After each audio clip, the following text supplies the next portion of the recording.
జీ5 app download చేసుకుని పూర్తి ఎపిసోడ్లని ఉచితంగా చూడండి. అక్కయ్, గాయత్రి పాప నీ కంటి మీద కొబ్బరి నీళ్ళు పడేసినప్పుడు నీకు చూపు వచ్చింది. ఇప్పుడు అన్నప్రసాదం తినిపించబోతే అమ్మవారు కనిపించి నీ చేయి వచ్చింది. సూపరా సూపరు.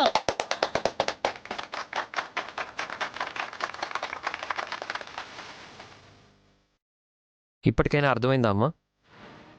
చిన్నపిల్లలు దేవుళ్లతో సమానం అని ఎందుకంటారు? అవునరా, గాయత్రి వల్ల ఇంతకు ముందే నాకు మేలు జరిగినా చిన్న చూపు చూశాను.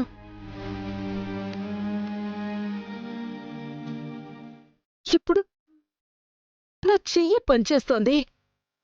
నాకు చాలా హ్యాపీగా ఉంది.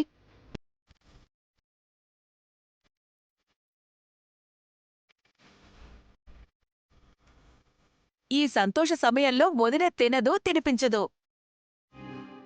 సరే సరే, ముందు ఇక్కడ బంగారు నగలు, డబ్బులు, పుస్తకాలు, పెన్నులు, పువ్వులు, కత్తి ఏముంటే అవి పెట్టండి. పిల్లలు మొదటిసారిగా ఏ వస్తువు తాకుతారో చూద్దాం. చూస్తే ఏమవుతుందంట? దేన్నైతే పట్టుకుంటారో దానికి సంబంధించిన జీవనోపాధి ఉంటుందని సాంప్రదాయంగా చెప్తూ వస్తున్నారు. తనకు అర్థమయ్యే నాటికి పిల్లలు మంచి పొజిషన్లో ఉంటారులే వదినా. అన్నారా? మంచిది, ఇక తీసుకోండి.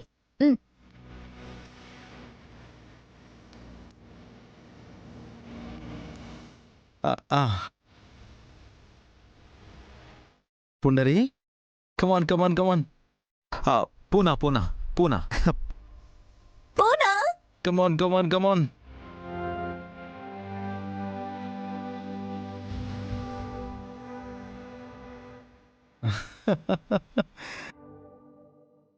అన్నీ అత్తయ్య బుద్ధులే. డబ్బులు పట్టాడు నా కొడుకు. నీ మొహం. కుబేరుడవుతాడని చెప్పకుండా అలా అంటావేంటి? అలాగే. దాదా గాయత్రి, ఇప్పుడు నువ్వు దాదా దాదా దాదా.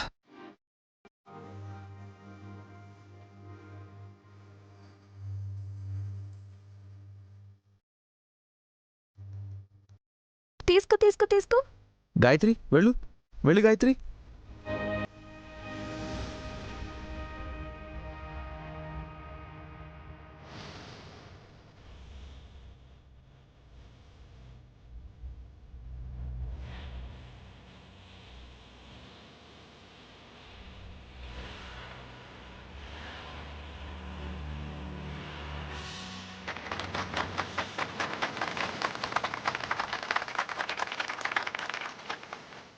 కత్తి తీసుకుంది. కూరగాయలు కోస్తూ వంట మంచి అవబోతుందేమో. అవసరమైతే పొడి చేస్తుంది కూడా.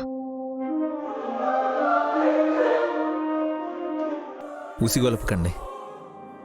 ఏమో, ఎవరు చెప్పొచ్చారు? నా కూతురు గాయత్రి ఫైటర్ అవుతుందేమో.